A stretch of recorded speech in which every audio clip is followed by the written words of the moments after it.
Eze talks about his future at the club. Both Nathaniel Clyne and Joe Ward are they going to be at the club next season? There's a massive debate about the right back situation. Marc Guehi, Zaha, new signings, and more. Let's get started with the latest Palace news.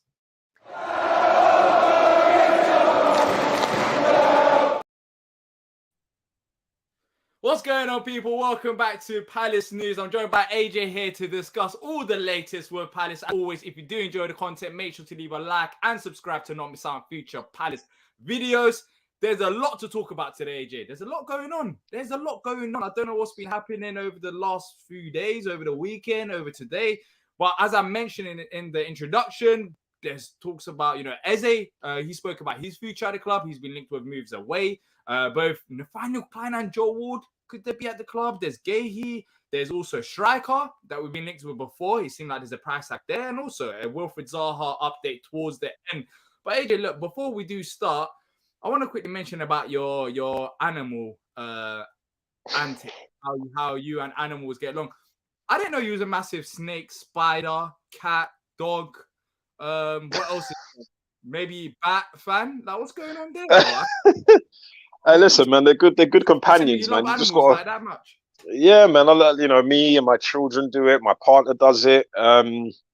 Listen, man, we're animal people, man. Like, it's good to have them around, man. It's good for the mental cycle. It's like having another child with some of them. I tell you, like a full-time job outside of a full-time job outside of a full-time job. Balancing them, kids, work, this.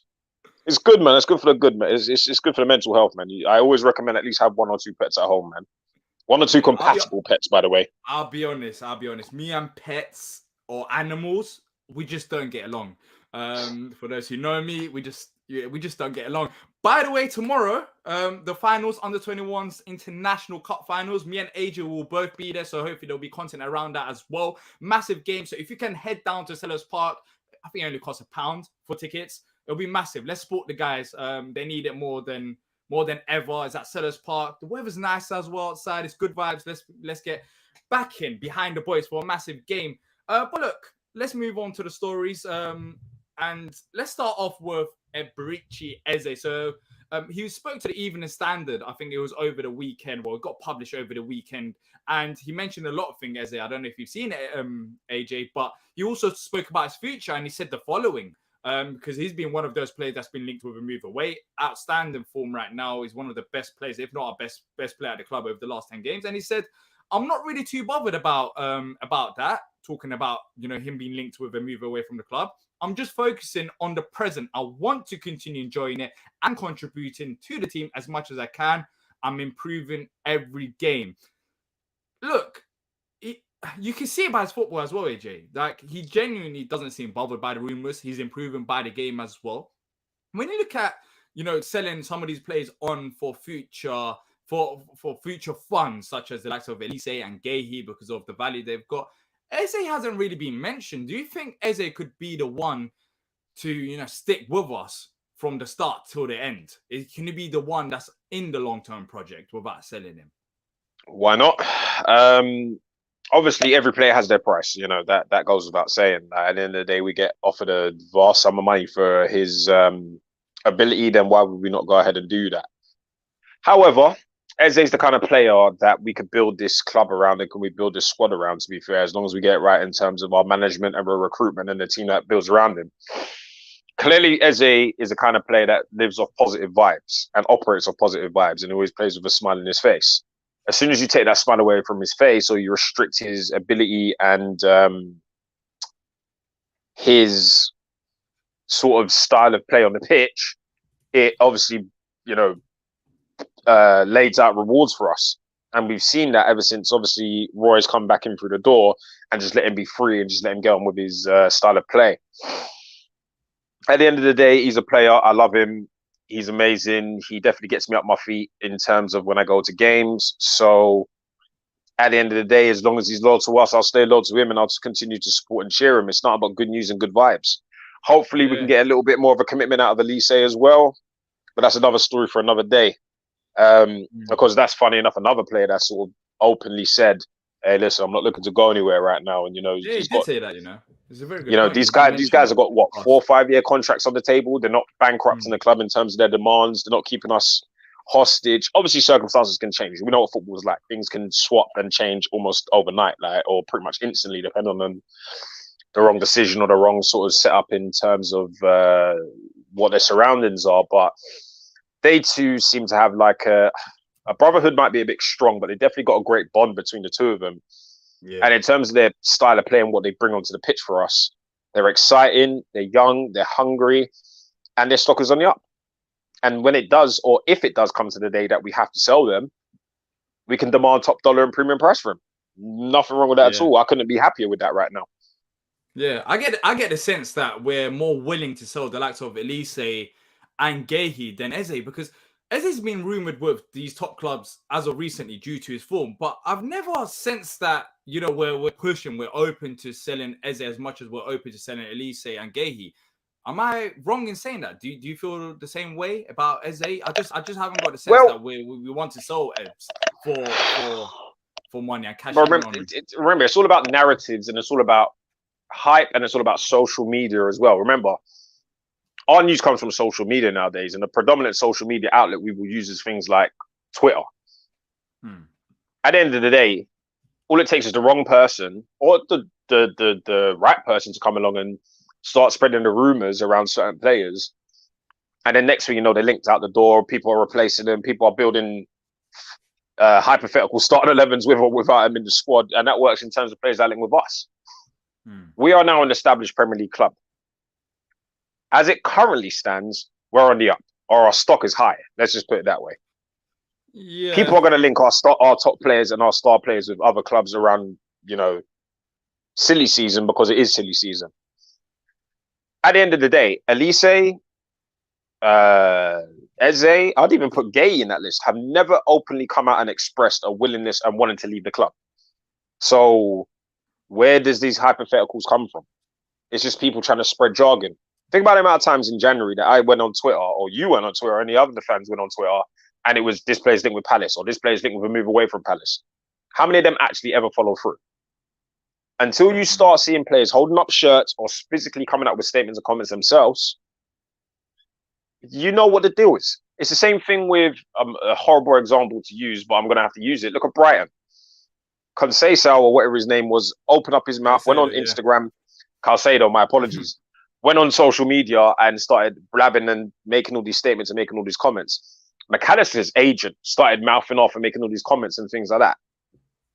You see what I'm saying? You see the kind of contrast and difference. Obviously, you could use that example of any other Premier League club, but I think it's good examples, you know, though, because you have seen players at clubs like Brighton where they're doing better than us right now. They're going to be playing European football, and despite that, they've had their players come out publicly and say that they want to move away from the club, and we haven't had that, despite us not being in European competition. So you'd think them players, do you think our players would be doing that rather than Brighton players? But I guess the London pool plays a part as well, because some of these players, they're local, like Guehi, Eze, Elise, they're local to it. And I think living at Brighton versus living in London, living close to home, I think that plays a part as well. Like I don't sense the feeling that Elise, Eze, or Guehi wants to ever upset the fans. And second of all, I think it's a bit easier to stay at a club if you're closer to home. Then the likes of, you know, McAllister, Caicedo, they don't have that allegiance to Brighton. Do you get it? Like they got to Brighton football wise, and they probably want to move to London or another big club. Like, who wants to live in Brighton? Even though it's not a bad place, but I wouldn't want to, you know, just say, oh, I want to live in Brighton forever. And I don't want to talk about Brighton because it's frustrating. They're in European football. And let's move on to the second bit of story, because this way it gets a bit frustrating. And this is where the ambition side of things come into play. So Matt Wisdom from The Athletic released a very good article. If you haven't already done so, make sure to go to The Athletic and check out Matt Wisdom's work. He does a great job over there. But he mentioned in an article that keeping both Clyne and Joe Ward would indicate that a new right back is out of reach. So there's a suggestion that Joe Ward and Nathaniel Clyne could potentially sign a contract extension at the club. And he also mentioned that although the club remain keen on Manchester United's former Palace man, Aaron Wan-Bissaka. So it seems like we're still keen on Wan-Bissaka. But the possibility of keeping Clyne and Ward could mean that we don't get another right back. And this is where it goes to the ambition side of things. We've needed a new right back for the last 3+ years. And in the article is a mention of experience versus new players. I am sorry, but there's no excuse to not get a new right back this summer because we've had enough time to have a proper shortlist. And even if it ain't Sasha Bowie, even if it ain't Aaron Wan-Bissaka, we've had more than enough time to look at other areas of the pitch. So, AJ, my question to you is, if we were to keep Clyne on board, would you be fine with that? And also, how do you balance out the experience versus new signing? Because you also, James Tompkins, he might be another player staying based on that article as well. He might be getting another contract. For me, that doesn't make any sense. But I guess for an experience side of things, it does. But ambition is very important. Leave Tompkins aside for the sake of this one. We need another right back. I've said it for time. I'm bored of talking about right back position. We can't keep both Clyne and Ward next season and not get another right back. I'm sorry, that just can't happen.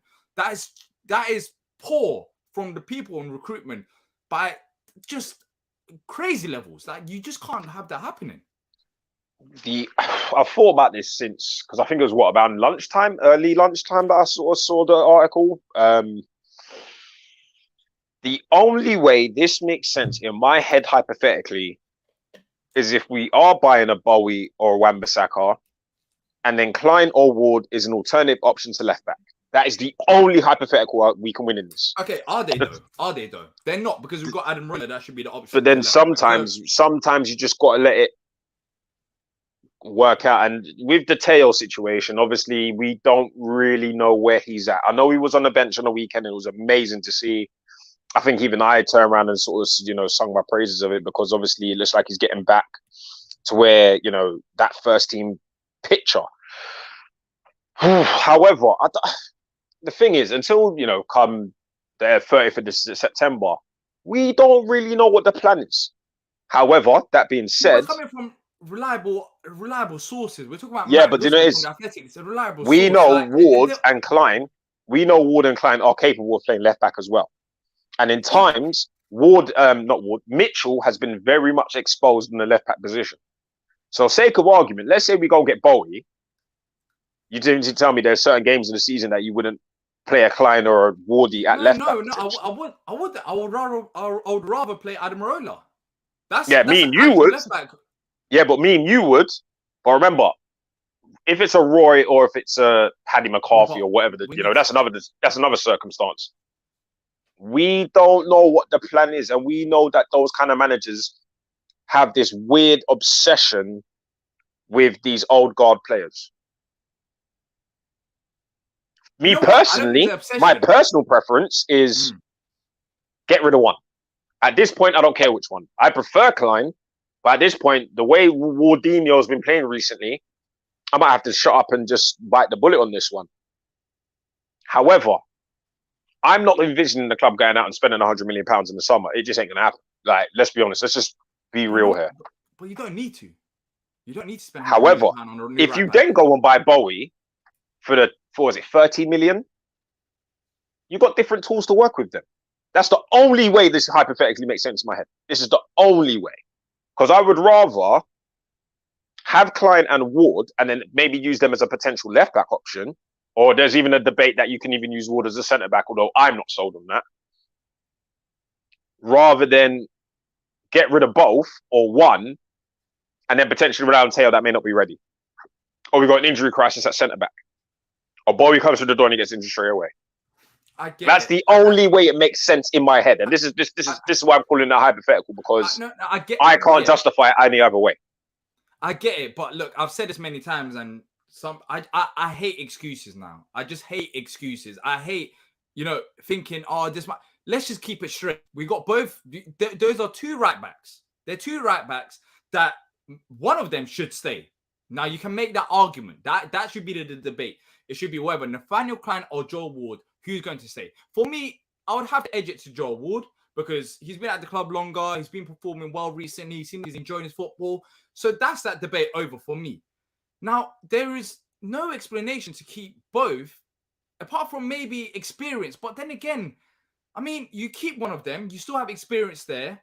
You have another backup option. But we need to go and get another right back. That is not debatable for me. It doesn't matter if Wilf is staying or leaving. It doesn't matter of this and that. We just need another right back.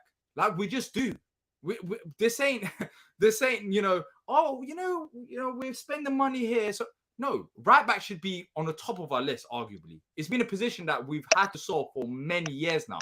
Ferguson didn't work out, fair enough. But for me, based on this article, it reminds me of the Conor Gallagher situation. And you know what? I've actually cut slack to the board, if you guys remember, last summer. And I said, you know what? We didn't get another midfielder, but they've done well in the previous window under Vieira. So it's fine. Let's not rush signings. But for me, the Conor Gallagher situation last summer. Now this Aaron Wan-Bissaka situation here. Like we get, it seemed like we get stuck on a thought of bringing back a player or focusing on a player, and that's it. It's like Bowie or Wan-Bissaka. If it's not them two, then what are we going to do? Like Wan-Bissaka, cool. If he does come, that'd be great.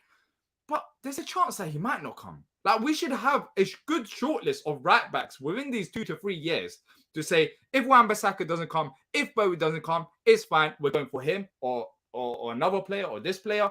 Like, it shouldn't be a case of just 2 players, and if it doesn't work out, we're back with Joe Ward and Nathaniel Clyne. For me, that just shows incompetency at the top. Like, we need to stop making excuses. We've been at the Premier League for 10 years. Our rivals are going to be playing European football next year. Yes, the infrastructure and yes, how they run the club is different.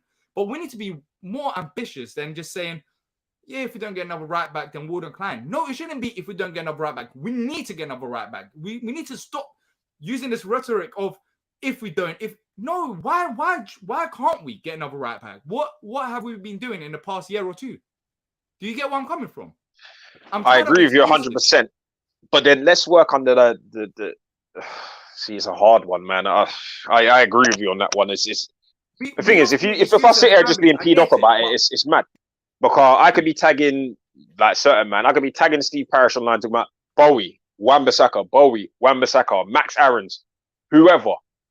But big man, they got or Doogie, I guess, essentially is hired to do a job.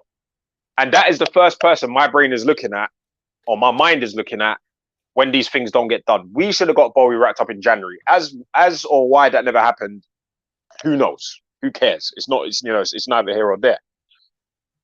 Now is the thing is, right? Look at it this way.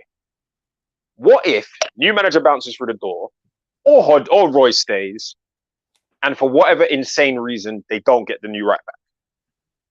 Then we're short. It's been massive week. For me, don't get me wrong. These are all hypotheticals I do not like and I cannot stand. But sometimes you kind of just have to. I don't think we can go through, or we will go through another summer like we did under the first one under Vieira, where we're bringing in 8-9 players. I just don't think that's going to happen. I don't think the club will fund it. We don't need 8-9. We need a 1 or 2 urgently, and that 1 or 2 urgently is it. Well, the one. The thing is, right? The thing is, we may actually need that because come summer now, I want Mateta out the door. I'd even debate Edward, right? We don't know if we'll stay in. We got a bag of kid youth players out on loan, and some are doing bits, some aren't. We don't know if they're Premier League ready because none of them have really torn up the Championship. They've only torn up League One. Then you look at the midfield. God knows what's going on there. Maybe Lerma might be coming through the door. Then you look at the right back situation. Yes, both of them are out of contract. Both of them are dated right backs. Then you got the 1 left back there. You got the 4 centre backs who are Richards, Tompkins, Anderson, and Guehi. There's also a rumour that Guehi might be gone. So let's say hypothetically we're down to 3. Let's say we can't get a centre back that we need to match up to that, and Richards gets injured because Richards essentially is injury prone. Then that puts you down to 2 centre backs. Yeah, what if we can't get our targets? You see what I'm saying? You got to kind of. But hold up. But if you sell Guehi, I think they're going. I think it's to go get your target. If you sell Guehi, you'll go get another. No, and I'll tell you why. Because now our next place that we're looking at buying a centre back is going to know Palace has got 50 million in the bank. Yeah, we can take him to the cleaners. It happens, AJ. It happens. We've been in the Premier League for 10 years. Like this, we need to be ready for this. It happens. If you sell a player for £80 million, you need it's gonna happen. Some teams may look at that, but of course, it's on you not to spend big. So how do you win in this situation? In your, I don't think you do. The only thing I'm thinking is they are sure guarding. No, but it is for me because remember, bro, this ain't FIFA. Like, you see what I'm saying? And I'm not even mean that disrespectfully. What you got to look at is we need to give ourselves just a couple squad man just to be there. Nobody's saying these men have to play week in, week out, There's nothing saying that even if Ward and Clyne sign new deals, that another right back don't come through the door, and we phase one out in January. But or we let basically, I'll say the report again. Keeping both Clyne and Ward would indicate that a new right back is out of reach, and it makes sense. And that makes sense because you would not. But then go after and keep Ward, Joe all right. So after Wan-Bissaka and Bowie, barring the players that we would obviously point out, who do you think the club's really looking at for a right back? I don't know. That's not our job to be. Bro, like you're talking about we're talking about a club in the Premier League for 10 years. The club should be looking at all types of right backs. They should have a short list. It shouldn't be a situation of other than Bowie or Wan-Bissaka, who can we look for? Bro, we're fans. Like I could go out there and try and find right backs for you, but we need to have better planning than this. This shouldn't even be a debate. We shouldn't even be talking about if we do, if we might keep Clyne and Ward and not get enough right back. If we don't strengthen the right back position, then what are we going to strengthen? Like, what position is more urgent than right I back? agree with you. But what you got to look at is, historically, at least over the barring that first summer under Vieira, this club has not shown us any indications to suggest that we're out here smart buying, Think about it. We've barring that one successful summer that we've had, when was the last time we had a transfer window and you thought, raw, all of those man we bought, or all of those players we bought, fit into that squad straight away and took us to another level? I think the only time I remember that was Sam Allardyce in that January, because he identified those players himself. He didn't need Doogie. He went and got those players himself, the Van Arnolds and the Lucas, and because he had those players patterned under his list. This is just me being a bit more of a realist. The club isn't historically known for going out and buying big boy players or doing a Brighton or a Southampton or whatever and buying this unknown Don, and then all of a sudden they're a £50 million player a year later or 18 months later. Unfortunately, the real situation is Dougie Freeman and Steve Parish, or whoever's making a goddamn decision or sign off the checks, hasn't given me an indication that they know what they're doing. I would even debate that in that first summer, the Vieira pool bring those players in. No, I disagree. Because at least it was on our radar. Or at least it was on our radar. Then afterwards, when Vieira came in, that got finalized. But what you're saying there, just eat what you're saying though. You're saying that you don't think that they can do what other clubs are doing. And I don't think we have to do what Brighton's doing. But for me, it's just it's a simple case of we arguably have one of the worst right backs in the Premier League. Even if you look at Forest, look at Southampton, we're talking about side that's finished 20th in the league and people want their right back. So you can make the argument that we have one of the worst right backs in the league. I'm sorry, AJ. I know you talk about being realist. I'm sorry, but there is no excuses to not go and get another right back. It's simple as that. There's 2 or 3 positions. We don't need 8 players. We don't need to spend £100 million like we did when Vieira first came in. But what we need to do now, we need to build on what we have. And one of the areas that we need to build on, you can make the argument for striker. Yes, we need another striker. We need another right back. I mean, this past season, we brought in Decore, which is good. Sam Johnson, but we still didn't spend enough. So we've been waiting on this summer, to use some of that money and spend. Like, how long can we see this going on for before it bites us back? Like, that's another thing as well. Like, some positions just need to be strengthened. And I'm tired of excuses. Like, I just hate the excuses that are coming across. Oh, this, that. No, we need another right back. It's simple as that. And it might not be Sacha Bowie or Wan-Bissaka. It might be another championship player. You might spend £10 million on another, but we still need another right back. We just do. We just do. That's what I see. Let's go through some of the comments. Twister says we don't have a footballing philosophy, which makes target this difficult. Kevin says we will live without right back. We need strikers. I can see this from the other side of earth. But we need both strikers and right back. That's the thing you need about both. excuses. And I mean, what's our budget? Like, if it's a case of spending £50 million on the striker, is that it? Like, we're not in 2013. It's 2023. Like, you expect the club to spend more than £15 million on just one player. I feel like we should be able to balance both bringing another right back and another striker. And, right now, people still have that argument about Edouard. When I see it, I'll believe it. But with Edouard, I'm done with the hype. If he shows it, if he's consistent enough, then fair enough. And same with Mateta as well. So we do need another striker. But that's the same situation with right back. Apart from, these past few games, we get to look at the season as a whole, past year or so. I mean, there are some massive weaknesses to Ward's game and Clyne's game to take us to the next level. And it's been one area that could easily be targeted and has been targeted in the past in terms of opposition. And as I mentioned, if you want the best out of Elise, you need another right back that can attack as well as defend. And unfortunately, those players can't give that opportunity. So right back helps us both. If we bring another right back, you would assume he helps us both defensively and in attack, which opens up doors for the likes of Elise to do better and have more freedom as well, because he has an overlapping right back that teams have to focus on. Right now, with our right back situation with Joel Ward, with all due respect, I don't think any team is scared of Joel Ward attacking them on an overlap. They can easily target Elise and try to stop Elise on Nathaniel Clyne as well. But imagine you bring the likes of even Wan-Bissaka or Bowie, but let's ignore them. Let's imagine you bring a right back that can attack as well as defend. Forget about names. Then you have a problem there. Eze, another right back, Elise. And this is one area that will massively help us. So that's why I stand on it. But it's an interesting comment as well from Kevin, seeing the other side of things as always. Let us know what you guys think about it. Trust me, there's other reports that we're going to go into as well. I know we spoke a bit about the right back situation, a bit longer than expected. Mitch says a developed right back plus one of Ward and Clyne makes sense, 100%.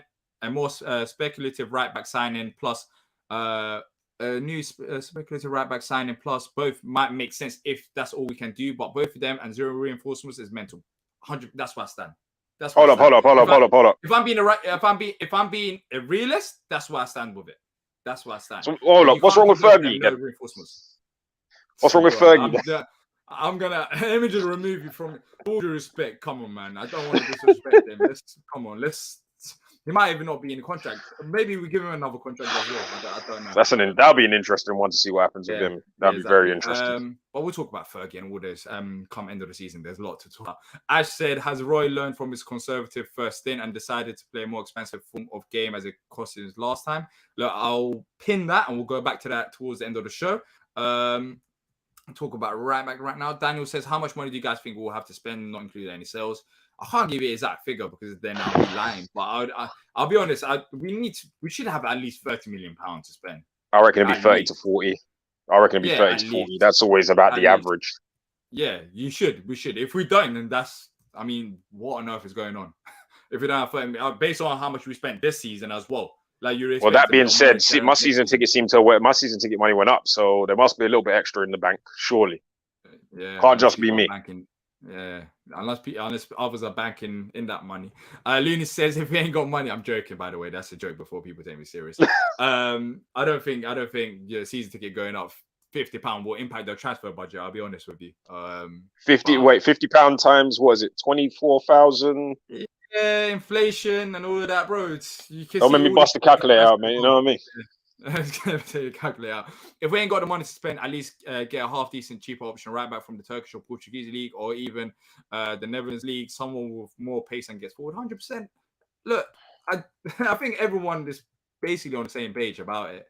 But yeah, our right backs are well below average. But yeah, let's see what happens anyways. But it's interesting from the Athletic this coming out as well, the right back situation and potentially keeping Ward and Clyne past the season. Let's move on to the next bit of story. There's a lot of stories to talk about, so we're wasting a bit of time on this. The Mail Online reported that Marc Guehi is building quite a fan club with his performance at Crystal Palace. Liverpool have joined as his admirers, although they might not have the budget for the £50 million rated, even that's a massive question mark, because I think it's worth more than £50 million rated England international as they prioritize midfield reinforcements. AJ, quickly on this Guehi situation. We know that big clubs are after him, but Liverpool, Mail Online are saying they're interested, but they need to prioritize other positions. So basically, you're telling me Liverpool like the player, but I'm not going to get him because I don't see Liverpool spending like £70 million on another centre half this season. I'm not convinced Guehi's leaving. I'm just not sold on it. I'm not really. It's not that I'm not afraid it will happen. I just don't see it. I just don't think it's his time to leave yet. I could be wrong. Man could be holding up a Tottenham shirt in 6 weeks' time. I don't know, but I'm not sold on it, and that kind of goes to what I was saying about the Eze Elise thing. He's not openly mentioned he's unhappy. He's not openly come out and said he wants to leave. Neither has any of his agents or his entourage. If he has an entourage, I wouldn't even know. However, yeah, I'm kind of banking on him kind of holding that captaincy next season and going on leaps and bounds and breaking into the England squad, really. I think if we don't progress as a club within the next season or season and a half, then I can kind of start seeing it happening. But I don't think he wants to leave, and I'm not sure if he's quite ready to go right now. I don't think he wants to leave, but don't you see any of these players leaving this summer then? Not really, no. I mean, I could be. It's another thing. I could be wrong in this. I feel like it's just speculation season already. End of the season's winding down. We know who's going where. Apart from relegation battle, there's nothing really else to talk about. We're certainly not in it anymore. So I think people just need something to write about, man. Like, Liverpool, Chelsea, But Man does it make United, sense, Arsenal, though? whoever's watching his situation, bro. Don't talk me about watching people's situations, man. Look how many people are watching each other's situation. Yeah, it's Like, normal. I'm not, Especially with a player like like, Marc Guehi. If you're not watching Marc Guehi, then I'm watching Rihanna's situation. Like, it's not gonna happen, bro. Like, everyone's there, so you know what I mean. So, let's be real here. Let's be you're real. about to get in trouble. You realize what you just said. I don't care. You realize what you just said in your environment. Nah. It's all You good. might be It's all sleeping good. on the It's all street tonight. Yeah. Hey, comment down below places to rent. Comment down below if you have a house available for you. Couch to sleep on. tonight. No, but in all fairness though, I don't know, man. Unless we get offered a really crispy price for him, I don't really see it happening. I don't know if those clubs are going to spend that kind of money on him that we would demand. Yeah, well, Liverpool, I don't think Liverpool won't. And the article basically says Liverpool are watching him, but they won't spend that money. So yeah, I think I agree with the same with Bell in a minute, but nah, then again, it's not gonna happen. It's I spoke with this with other fans, other rival fans, and they laughed at me for suggesting that Guehi to us is worth at least £70 million. They're saying Guehi's worth like 50 max or 40 million. And if other clubs are looking at the situation like that, whilst you have the Chelsea sell-on clause, I mean, no one's gonna. I'll be honest. Right now, I just don't see a club who's desperate. Arsenal, it makes sense, but Arsenal for backup centre half, I just don't see them spending the money that we want. So the only way a club like Arsenal buys Guehi is if they sell Gabriel or something. I don't see it. Like, I don't. They need to sell, why is Guehi going to leave us? Why is he going to leave us to go whole bench somewhere else? I don't see it. Yeah, he's on the cusp of something insane. Like, he's not leaving us to go whole bench. Yeah, we're talking about future potential England captain. Why would he want to ruin that? See, this way it gets interesting. So Palace might want one thing, but then can Palace also attract these players to bring, to attract not these players, these clubs to buy these players for how much we value them. So that's going to be the interesting thing because these values, they ain't cheap as well. I mean, some of these clubs have got the money, but they could have question marks like some of these neutrals do in terms of, is Guehi done enough for £70 million? Well, I think he has. If Wesley Fofana went from Leicester to Chelsea for about 70 or what was it, £70 million or £80 million, then Guehi arguably should go for like £90 million. The thing that I hate about this argument, and we had to put up with it with Zaha for so many years, is it's not what is worth to you. It's what is worth to me. If a man knocks on my door and wants to buy my house, and you turn around and tell me, I'll give you 100 grand, but I want 400 grand, big man, just for the disrespect, you're paying 450. Like, come on. Yeah. Like, it's what it's worth to me. We won't budge. Yeah, exactly. It's what it's worth to me, not what it's worth to you, or based on your opinion. Yeah. When you go into a shop, a price is the price. Yeah, and that's the positive about the situation. It seems like Palace, based on if you look at Zaha and what happened with Wilf, it seems like we're not willing to, forward into other clubs, and we don't need to forward into other clubs as well because these players are in contract and still got a few more years in contract, so we don't need to sell Guehi. But based on the plans that we have, if you're talking about, building a club and selling these players to bring in other players, that's going to be the one thing to watch out for. Yes, we have our price tag, but our club's willing to pay for that price tag. And if they ain't, could we potentially budge? Because we've got other assets that we can still sell them for more bit of money, and we don't want to, not sell on a player because we want to hold on for another 10, 50 million pounds. That's going to be interesting. It will show the ambition as well. My main problem right now with where we're at is the ambition, especially when I'm seeing articles coming from reliable sources mentioning about, Nathaniel Clyne and Joe Ward both staying on. Not that I have any issues with them, but one of them makes sense. It just questions the whole ambition at this football club. And on top of that, keeping Roy, I know this might sound controversial, but if you want to keep Roy, keep Nathaniel Clyne, Joe Ward, it just seems like we're just comfortable with our thing, with our current situation, and we just don't want to push on. Do you understand it? It'll be brilliant for Roy Hodgson to stay on, but we just, I need to get over the right back situation. Clearly, it's still in my head. I can't get over it. We moved on from it, but it's still in my head. Just gonna wake up in the middle like sweating just thinking about it. Like, no, but it's genuine. When I first saw it, it genuinely pissed me off because we're coming off the day following our rivals getting European football, and we're still talking about maybe this could happen. Maybe we could, keep them too, but we're also keeping Wan-Bissaka. Like, stop all these maybes and stuff. Be serious for once. You get it? Just be serious, man. But let's move on to the next bit of story. According to Carlson Marcato, Crystal Palace alongside West Ham and Aston Villa is a potential destination for Divock Origi from AC Milan. A figure close to 8 to 10 million euros would be enough for Crystal Palace to sign him, although there is probably the chance for a cheaper deal. So me and Tia spoke about this probably about 2 to 3 weeks ago. He's been linked with us in the past. Divock Origi, he's out of favour at AC Milan, although he did come on in the Inter Milan game, I believe, and he played down the left-hand side. And he looked decent, but Origi, 8 to 10 million euros. That sounds fair, or even cheaper than that. But his wages is my main concern. There's a reason why he would go for so cheap. Where do you stand with this situation about Divock Origi being a potential, another striking option? Because he has Premier League experience at Liverpool. AC Milan, he hasn't worked out.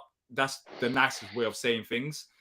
But Palace, smaller club with less expectations. Would you want something like that? Low transfer fee, high wages?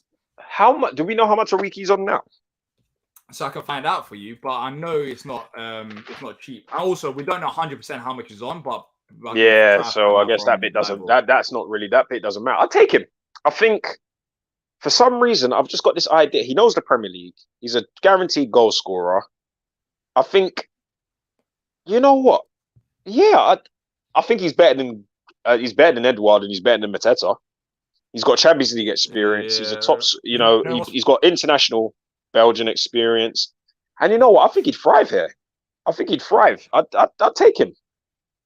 You know what's funny about it? So I went off reference, and they have something about similar players, and over the last 365 days. So basically, they're comparing the stats wise, and he's similar to Odsonne Edouard. So you're saying, it's different, but he's literally based on the last year or so, he's similar to Edouard. So basically, stats don't mean everything. Stats don't mean everything, because right now we're not really getting opportunities. Wait, hang on. Is that like games started as well? Does that factor in those kind of ones? There's got to be a bit of a loophole here somewhere.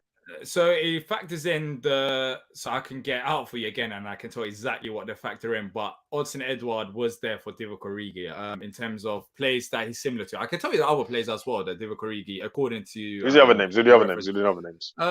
Plays that we know, Solanke.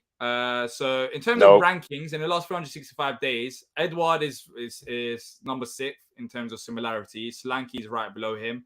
There's Enis Unal from Getafe, so he's a Turkish player. But I don't know if there's, Abdullah Sima from he's a Senegal forward. So yeah. Yeah, but in terms of non-clinical goals, is look, his overall game. I'd still take him. I feel like he would thrive at us. I don't know why. Like at first, when I first heard it, I was a bit like, nah. But actually, now more I'm thinking about it, I feel like he'd thrive here. Yeah, I don't know. I think he'd do all right. He's an energy type of player, but yeah, it'll be different. It'll be different for me. It's the wages. I couldn't find out how much he's on. Nah, don't worry about it. But I'd take him. His age. So based on that report about Joe Wood and Nathaniel Clyne, trust me, I'm not going to talk about right backs again. They mentioned about experience, so keeping that experience factor, and I think he fits into that category as well because he's 28 years old. He's had experience over in the Premier League and over in Italy as well. So if you're talking about bringing in experienced players that could help us, Origi, I guess, fits that category. But there's a question here. Where was it? Akpom or Divock Origi? Who would you rather have between both Origi of those that we've been linked with? Origi. I am convinced that Chuba Akpom is just A, it's the championship, and B, I feel like he's just having a one-off. I feel like it's a one-off. I'm not really sold. We couldn't get Tammy Abraham. He'd cost too much. He's not leaving Roma. Yeah, to come to Palace as well. Yeah. To come to Palace. Not right now. Maybe in like 3-4 years' time if he becomes washed up. Yeah. Yeah, look, I'd take Origi, I would. I think like that. I'll probably go with Origi because with Akpom, there's that massive debate or massive question mark about is it Michael Carrick that's just got the best out of him? Just like we've seen with Conor Gallagher in terms of system and how strikers are. We saw Gallagher under Vieira. I think that was the best environment for him. Right now, he's not the same player. He might not be getting opportunities, but the system made him better than he was. So you can have that debate with Michael Carrick as well. Did he get the best out of at Pom, and if he moves to another place, it did not work out. I think Origi coming off the bench at Liverpool, we know him. He knows the Premier League as well. I think that makes more sense. But there's the Coventry Gyökeres as well. I think that depends on if they get promoted or not, really. So yeah, you gotta let that one play out before we even understand. You couldn't, because if he's coming up with Coventry, why is he going to come switch to Palace? It makes no that's sense. if they get promoted, right? So if Coventry, so then, that one's quite open actually. Luton, Coventry, I don't know, but that's a different story for a different day. Who do you want promoted? I'd take Coventry. Coventry, fair enough. I think Luton's just nah. I'm not really that. I'd rather both. I'm happy. It's a nice story for both of them, to be honest. Exactly. Yeah. If somebody said to me right now, who would you rather sign for, or who do you think is the bigger Premier League name, is going to be Coventry. But at the same, because I think everyone's just laughing at the Luton Town Stadium and the away day vibes and whatever. But when you take that away from them, you got to respect the story. Yeah, there's not really a bad answer here. Like, I don't really mind either of the two, to be fair. I feel like Luton would come up and in no levels of disrespect would get slapped around the place. Yeah, Real says would rather ease in Plange and take either of them. For me, I don't think Plange is proven. Yeah, I think we need another striker, especially more experienced striker. Yeah, he needs a better loan. He went to Lincoln and just literally eats up like 4 minutes and 8 minutes of every game. Like it's not worked out for him there. Lincoln is going to be. He hasn't looked serious since he was at Derby, to be honest. Like, yeah, you know what I was thinking? Even if we have like two strikers that could score, let's say 7 goals each a season or 8 goals each a season, and then you get 16 goals from the strikers, I think that would be enough. But then you have to. That's the question. If you bring in the likes of Origi, is it a case of keeping Edouard and expecting Edouard to score 7-8 goals next season, or Mateta? But then that's their job to prove themselves. Straightforward answer.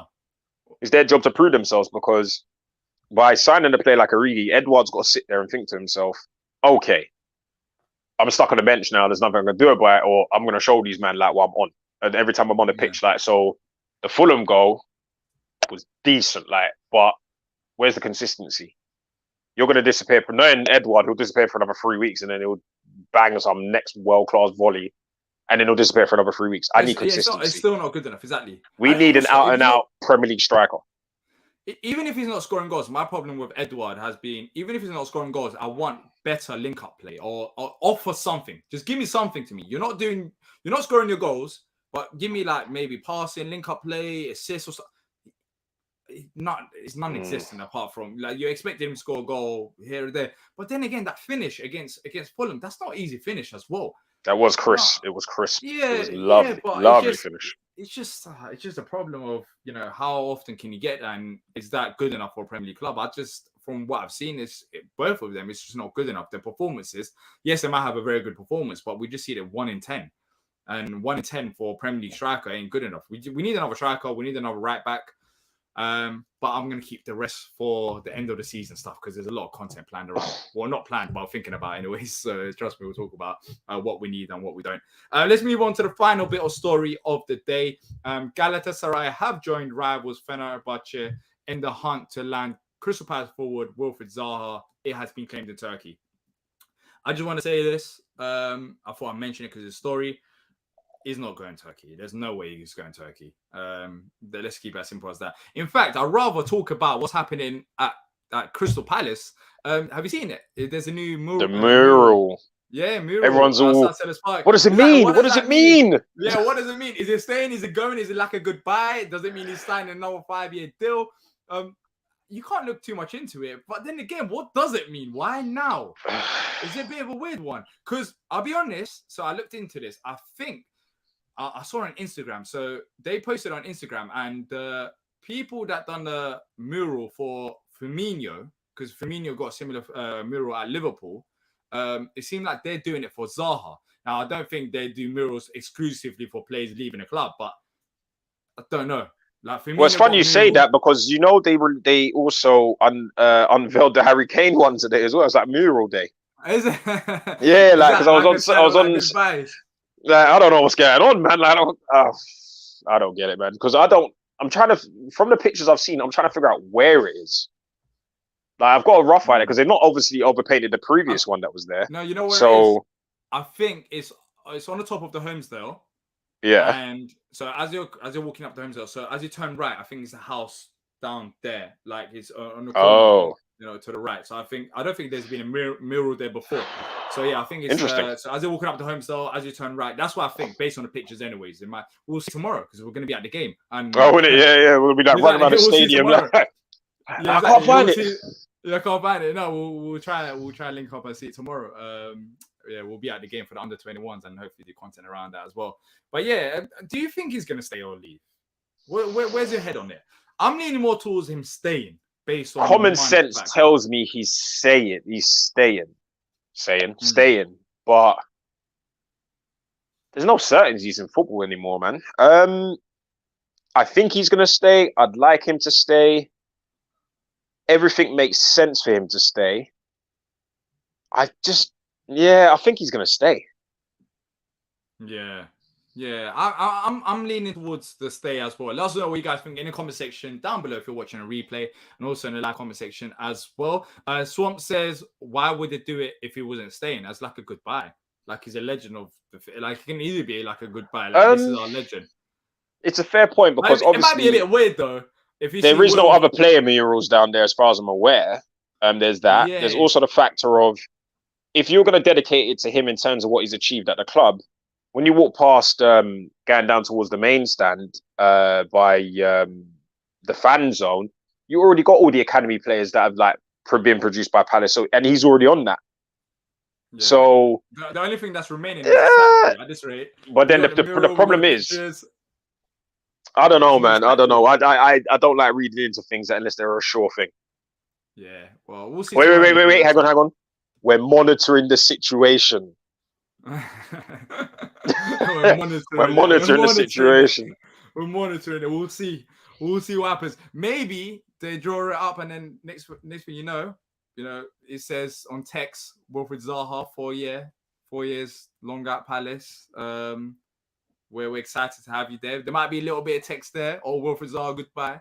We'll see. Yeah, people were dissecting the text, and I saw some people were zooming into the pictures. Analyzing the text. Yeah, analyzing the text. I was like, these guys have got time on their hands, man. I'll tell you. Da Vinci Code, like there's a code there. Whoever's going to Wilfried Da Vinci Code. I don't know the timing about it. It's weird about the timing. I'll be honest with that, but I don't think this confirms whether he stays or goes as well. I don't think it does that. I mean, he put a post of him celebrating a goal on Instagram earlier on. Are we reading into that? Like, I don't. Yeah, what does it mean, bro? Does that mean until I see man holding up the shirt, kissing the badge, 10 more years, however many more years or whatever, don't talk to man. It don't make sense. Yeah. For me, it's the same as well. Now, we're going to wrap up the show in just a second, but let's go through some of the comments I pinned beforehand. Thoughts on the Zaha mural? We literally spoke about it right now, which is good. Ash said, has Roy learned from his conservative first stint and decided to play a more expansive form of the game as it cost him his job last time?